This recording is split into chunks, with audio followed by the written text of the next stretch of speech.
Po mga kaigat, hanggang dito na lang po yung motor. Dito na lang po tayo maghanap ng maispatan kung saan tayo pwedeng lumusong. Pahirapan na po kasi yung paguli ng ikat tsaka po isda.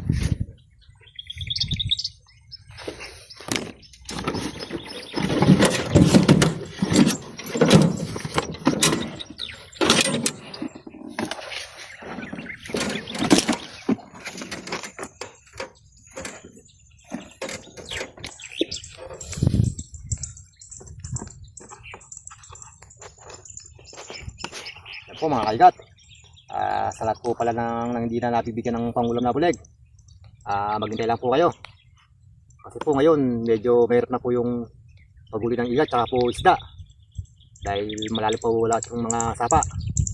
Kaya nyo po mga kaigat, pag po meron po tayong mahuling isda tsaka igat, hindi po magsasawang magbibigay ng pangulam sa inyo si kaigat.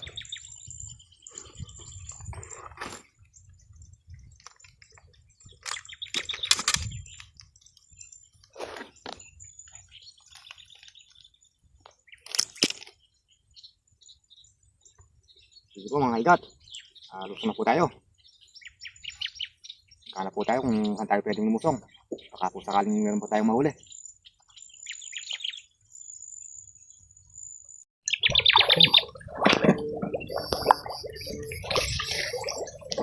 Po si kaigat, malalim yung putik. Malalim, puro tinik pa. Si kaigat oh.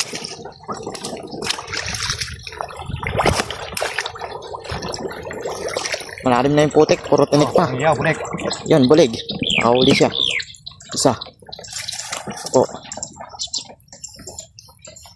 Si Idol Kaigat. Okay.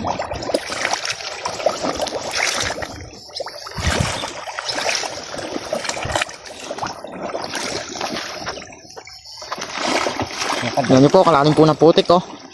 Putik. Ito na.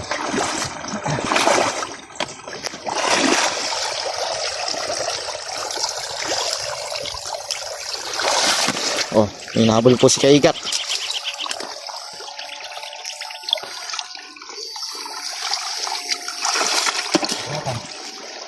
Turun sa bull.